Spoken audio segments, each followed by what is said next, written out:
My brother stalked and assaulted my girlfriend. At a wedding, my parents defended him. Now he's in prison for domestic violence. The second Victoria, 25F, my girlfriend walked in. Samuel instantly started behaving inappropriately, making her deeply uncomfortable with his totally inappropriate actions. He practically pushed our mom out of the way to be the first to hug Victoria, holding on way too long until she had to physically step back. Throughout dinner, he kept finding excuses to touch her arm or shoulder, telling these fake inside jokes that made no sense since they'd just met, and literally shoving past me multiple times to sit next to her until he completely crossed the line by trying to feed her from his own fork while making intense eye contact. Victoria was obviously uncomfortable but kept being polite since it was our first family gathering and she wanted to make a good impression. The whole evening, Samuel kept bringing up embarrassing stories about me from childhood, twisting them to make me look like a pathetic fool. He told this completely fabricated story about how he had to save my high school girlfriend from my alleged emotional abuse, which never happened. Victoria knew these stories weren't true because I'd already told her about my teenage years, but my parents just sat there nodding along like Samuel was telling gospel truth. After dinner, things got even worse. Victoria offered to help clean up, trying to be helpful.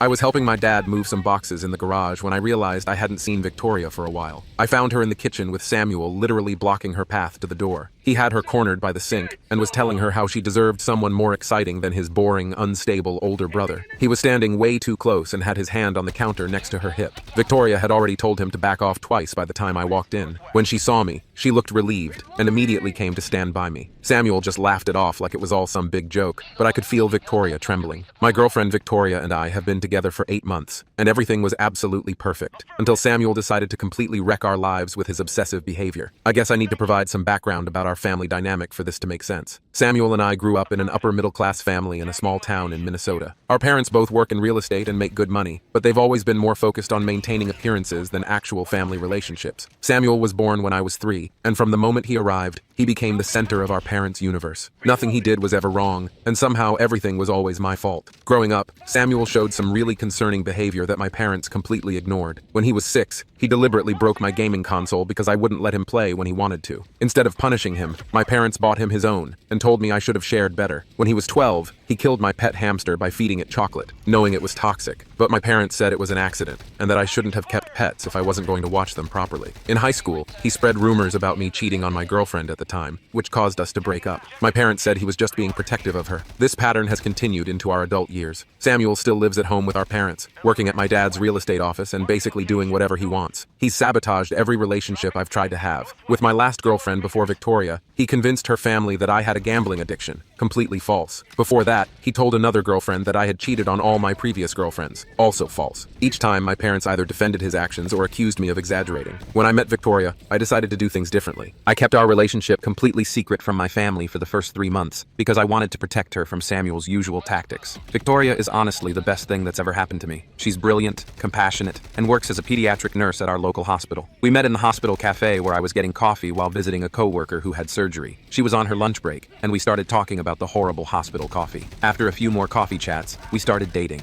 and everything just felt right. Victoria knows all about my family history because I wanted her to be prepared. She was actually the one who encouraged me to try introducing her to them, saying that maybe things would be different now that we're all adults. She's always trying to see the best in people, which is one of the things I love about her. I finally agreed to introduce Victoria to my family at a dinner party last month, and that's when everything started falling apart. The real problem started a few days after the dinner. Victoria began getting strange calls and texts from numbers she didn't recognize. At first, it was just heavy breathing or immediate hang-ups when she answered. Then they started leaving increasingly creepy voicemails calling her stuck up and frigid for rejecting a better option. Some messages mentioned specific details about her work schedule and what she was wearing that day, proving someone was watching her. Victoria didn't make the connection at first, but I recognized some of the voices as Samuel's old friends from high school. This group of guys who still hang around with him and basically do whatever he says because his parents give him money to throw around. When Victoria blocked those numbers, they just started calling from new ones. Then Samuel's friends began showing up at the hospital, pretending to be visitors but just hanging around the pediatric ward where Victoria works. They would stare at her for hours, making comments just loud enough for her to hear. Last week, one of them followed her to her car after her night shift. She was so scared she called me crying from her car, too afraid to drive home in case they were following her. I had to go pick her up and drive her car home while my friend followed in his car to make sure we weren't being tailed. Victoria has started having panic attacks before her shifts, and her coworkers have noticed something's wrong. Yesterday, I finally had enough proof to confront Samuel directly. I had recordings of the voicemails, screenshots of the texts, and security camera footage from the hospital showing his friends stalking Victoria. I went to our parents' house where Samuel still lives and showed him everything. He just sat there with this smug smirk on his face while I talked, then looked me dead in the eyes and said he had no idea what I was talking about. But maybe if Victoria wasn't such a stuck-up bitch, people wouldn't feel the need to teach her a lesson. Something in me snapped when he said that, and I punched him in the face. Samuel immediately started wailing like I'd tried to kill him, even though it was barely a bloody nose. Our parents came running in, and of course, they completely lost it at me, not at Samuel. They didn't even look at the evidence I was trying to show them. Mom was hysterical about her baby boy being attacked, while Dad was screaming about how I've always been jealous of Samuel and need professional help for my anger issues. When I tried to explain about the harassment, Mom actually said that Victoria must have led Samuel on at dinner and was now playing the victim because she got caught flirting with him. Dad told me to get out of his house and not come back until I've apologized to Samuel and gotten my head straight. I'm writing this from Victoria's apartment where I've been since last night. She's finally fallen asleep in the other room after crying for hours because she's terrified to go to work tomorrow. Her supervisor has been understanding so far, but Victoria's worried she'll lose her job if this keeps escalating. She loves working with the kids in the pediatric ward and shouldn't have to give that up because of my psychotic brother. I just don't know what to do anymore. Every time I think Samuel can't stoop any lower, he proves me wrong. Our parents are completely enabling his behavior and gaslighting both me and Victoria about what's happening. The police won't do anything without more concrete evidence linking Samuel directly to the harassment. Victoria is living in fear. Her job might be at risk, and my family is acting like we're the ones causing problems. Has anyone dealt with something like this? How do I protect Victoria while dealing with my toxic family? Should I be doing more to document everything that's happening? Any advice would be appreciated because I'm at my wit's end here. Update 1. First, I want to thank everyone who commented on my original post. Reading all your responses helped me realize how serious this situation really is, and Victoria and I have been trying to follow the advice many of you gave about documenting everything and taking legal action. Unfortunately, things have only gotten worse over the past 2 weeks, and I need to vent about what's been happening. We followed the advice about going to the police. Victoria and I spent hours compiling evidence, screenshots of all the threatening texts, recordings of the voicemails, and security footage from the hospital showing Samuel's friends lurking around. We also had written statements from 3 of Victoria's co-workers who witnessed the stalking behavior. The police officer we spoke to seemed concerned at first, especially about the workplace harassment, but then everything got complicated. It turns out Samuel's best friend Tyler, one of the main guys involved in harassing Victoria, is the son of a local police sergeant. When we mentioned Tyler's name, the officer's whole attitude changed. He started saying that without direct proof that Samuel was orchestrating everything, there wasn't much they could do. He suggested that maybe Victoria was misinterpreting friendly attention from guys who were just hanging around the hospital for legitimate reasons. He even had the nerve to ask if Victoria might have encouraged their attention somehow. We asked to speak to a different officer, preferably a female officer, but they gave us the runaround. Eventually, they said they would issue warnings to the people we could identify from the security footage, but that was the most they could do without concrete evidence of actual threats. It felt like a complete waste of time. My parents' reaction was even worse than I expected. The day after we went to the police, Samuel showed up at their house with a black eye, claiming I had attacked him again. I hadn't even seen him since the night I punched him 2 weeks ago, but of course, my parents immediately believed him. My mom called me crying hysterically about how I was out of control and trying to destroy Samuel's life. She said that going to the police proved I was deliberately trying to ruin his future over a silly misunderstanding. Then my dad called. He was furious. He threatened to cut me off financially, which would have been scary if I still depended on them. Thankfully, I have a good job in software development and my own apartment. He also threatened to fire me from the family real estate business, forgetting that I've never actually worked there. That's Samuel's job.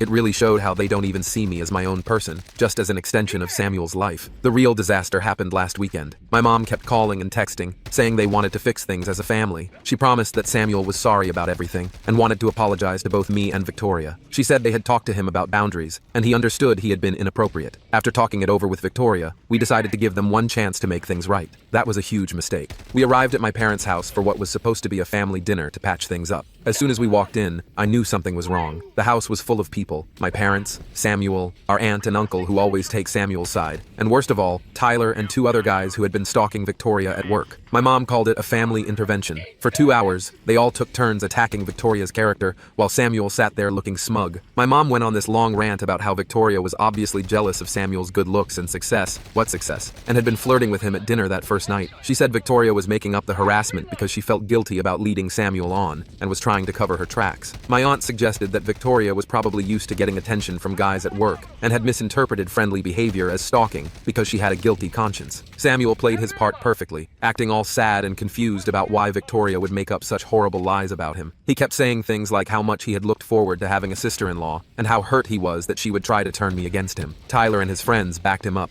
swearing they had only gone to the hospital because they were visiting Tyler's sick grandmother, who apparently moves between different floors and departments every day. The worst part was when they started questioning Victoria's mental stability. They brought up how she sometimes works night shifts, suggesting that maybe sleep deprivation was making her paranoid. They talked about how stressful it must be working with sick children, implying that maybe she was projecting her work stress onto innocent interactions with Sam. Samuel and his friends. My mom even had the audacity to recommend a therapist who could help Victoria work through her tendency to create drama. Victoria tried to defend herself at first, calmly explaining the harassment and showing them the texts and voicemails again, but they talked over her, dismissed her evidence as misunderstandings, or suggested she had somehow provoked everything. When Tyler started describing in detail what Victoria had been wearing on specific days at work, proving he had been stalking her, my parents acted like this was evidence that Victoria had been trying to attract attention. It all became too much when they invited Tyler and his friends to join us for dessert, saying they wanted to show us what nice young men they really were. Victoria started having trouble breathing and had to leave the room. When I tried to go after her, my mom grabbed my arm and said it was time for me to choose between my real family and a girl who was obviously unstable and trying to cause problems. I chose Victoria. We left immediately, and I haven't spoken to my family since that night. Samuel's friends have gotten bolder with their harassment, now spreading rumors at Victoria's workplace about her being mentally unstable and having a history of making false accusations. Her supervisor called her in for a meeting yesterday to discuss concerns about workplace drama. Even though he seemed sympathetic, he warned her that all the disruption was starting to affect her job performance and suggested she might want to consider transferring to a different department or hospital. We've hired a lawyer who is helping us pursue restraining orders, but it's a slow process. Victoria has been looking into positions at other hospitals, and one of her former colleagues has offered to help her get a job at a hospital in a city about 300 miles away. I hate that we're being forced to consider such drastic measures, but I can't stand seeing Victoria so scared and stressed all the time. She cries before every shift now, and she's lost weight because she's too anxious to eat properly. I just don't know what to do anymore. Every attempt to handle this reasonably has backfired. My family is completely delusional, the police are useless, and it feels like Samuel is winning. How do you fight back when everyone is determined to believe the worst about you and the best about your abuser? Update 2. I wish I was posting with better news, but everything has completely fallen apart after what happened at my cousin Holly's wedding last weekend. I've been trying to process everything for the past few days before writing this update. What was supposed to be a happy family celebration turned into an absolute nightmare that ended with Samuel in handcuffs and our family permanently divided. Some context first. Holly has always been the only family member besides my grandfather who saw through Samuel's act. When we were kids, she caught Samuel torturing her cat and told everyone, but my parents convinced the family that she was lying for attention. She's never forgotten that, and she's been firmly on my side through this whole situation with Victoria. She even wrote a detailed statement for our lawyer about Samuel's history of concerning behavior. When Holly sent us the wedding invitation, Victoria and I were hesitant to attend, but Holly called us personally and promised that she had only invited Samuel because her parents insisted, and that she had hired extra security specifically to watch him. She also seated us at a table with her husband's family, far away from my parents and Samuel. We thought with all the witnesses around and security present, Samuel wouldn't try anything stupid.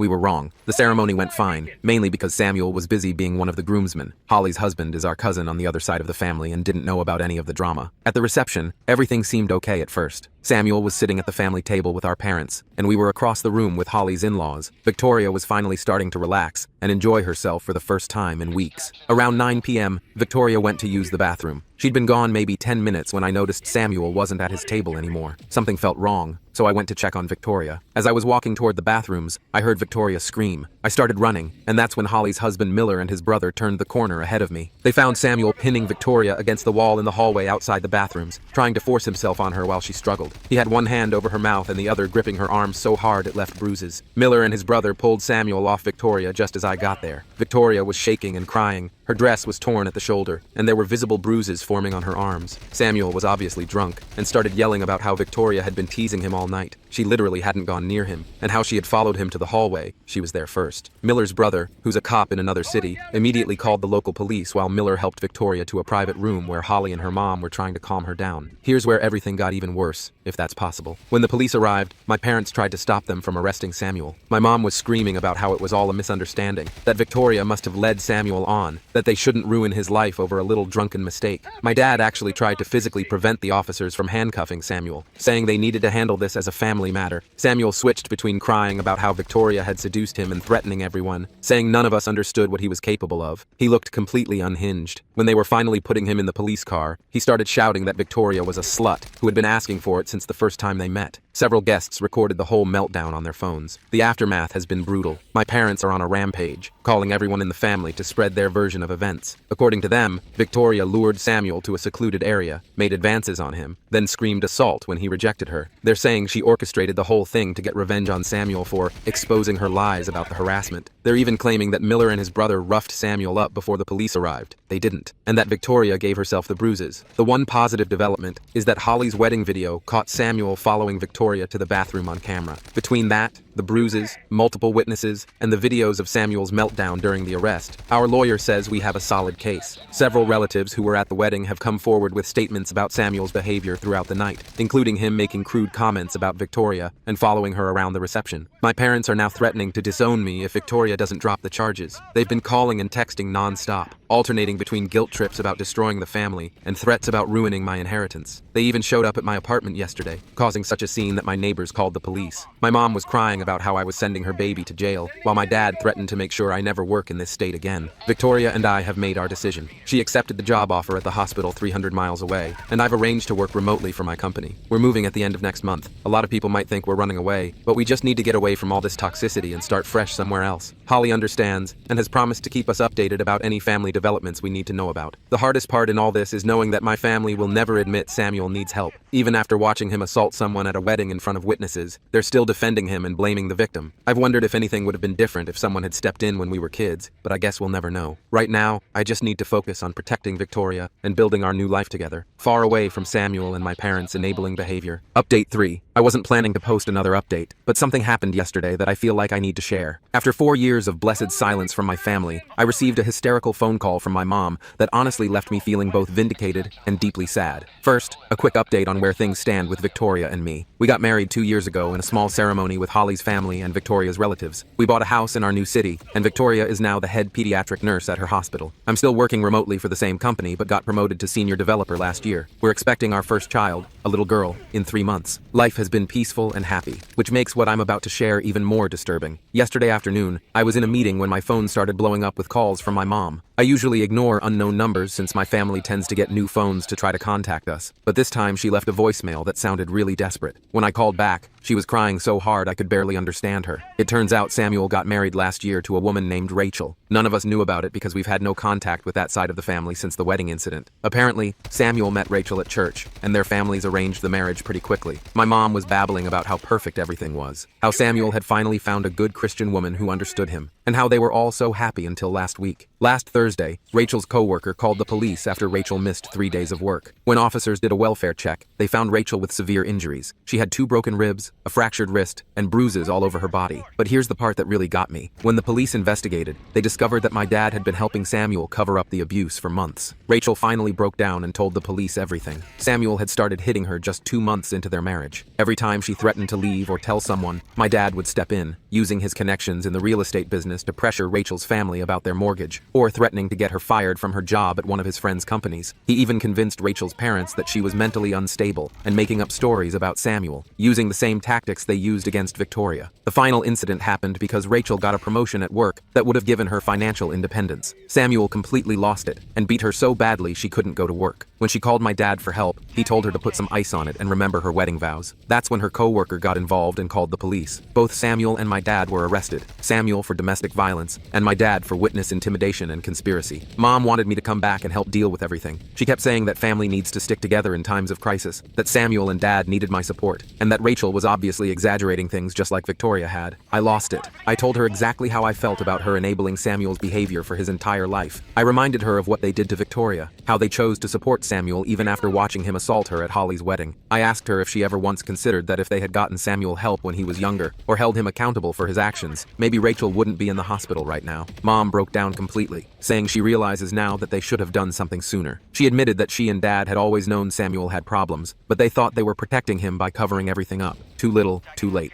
I hung up and blocked her new number. Holly called me later to fill in some details she had heard from family. Apparently, Rachel's parents are devastated and feel horrible about not believing her sooner. They're fully supporting her pressing charges against both Samuel and my dad. The police are also investigating other potential victims, as several of Samuel's ex-girlfriends have come forward with similar stories of abuse and stalking. Victoria suggested we reach out to Rachel through Holly to offer support if she needs it, which we probably will. Victoria pointed out that she was lucky to have support when she dealt with Samuel, and Rachel might need someone who understands understands what she's going through. Some people might think I'm being cold toward my parents, but I've learned that enabling toxic behavior only leads to more victims. My family had countless chances to change and chose not to. Now they can deal with the consequences of their choices without my help. My job is to protect my own family now, my wife, our unborn daughter, and the peaceful life we've built far away from their toxicity. Update 4. A lot of people have been messaging me asking for an update about the situation with Samuel, my dad, and Rachel. So here's what's happened in the last 6 months. First, the good news from my side. Victoria and I welcomed our daughter Emma 3 months ago. She's perfectly healthy and absolutely beautiful. Being parents has been amazing, and it's made us even more certain that cutting contact with my toxic family was the right choice. Holly and her husband came to visit last month to meet Emma, and watching them with her just reinforced what real family love looks like. Now for the updates about Samuel and my dad's case. Holly has been keeping us informed since she's still in contact with extended family. Samuel took a plea deal last month. He's getting 8 years in prison for aggravated domestic violence, with the possibility of parole after 5 years. My dad's case is still ongoing, but his lawyers are apparently trying to negotiate a deal too. His real estate license has been suspended pending the investigation, and most of his business partners have cut ties with him. The most surprising development has been my mom. After our last phone call, she finally started therapy, according to Holly. She's moved out of the family home and filed for divorce from my dad. Last week, she sent me a 12-page letter apologizing for everything, enabling Samuel's behavior throughout his life, not protecting me when we were kids, and especially for how they treated Victoria. She acknowledged that she and Dad essentially created the monster Samuel became by never holding him accountable. I haven't responded to the letter yet. Part of me appreciates that she's finally facing reality, but it's too little too late. Where was this insight when Samuel was torturing animals as a kid? Or when he was stalking Victoria? Or when they watched him assault her at Holly's wedding? Victoria and I are discussing whether we might eventually let her have a supervised relationship with Emma, but that's years away if it happens at all. Rachel has been in contact with us through Holly. She's doing better. She's living with her sister in another state and going through intensive therapy. She's filed for divorce and is cooperating fully with the prosecutors. According to Holly, several other women have come forward about Samuel abusing them in the past, including 2 from his church. The police are investigating these cases too. Rachel's parents have been incredibly supportive since the truth came out. They've publicly apologized to her for not believing her sooner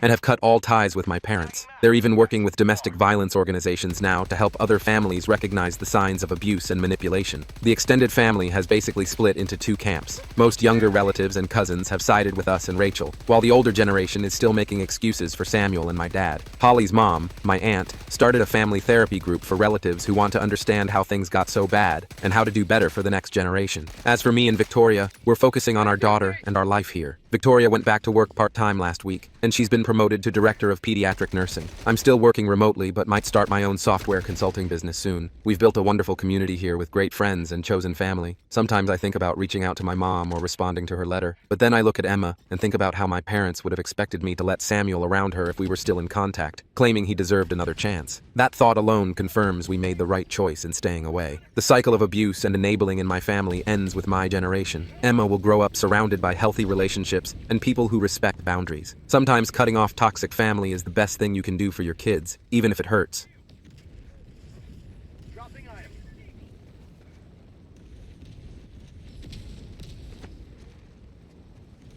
Pelican 1 preparing to depart. Shuttle launch in 20 seconds. Reinforcement budget depleted.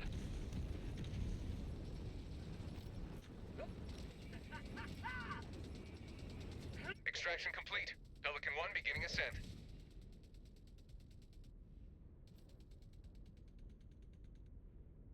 Victory was never in doubt.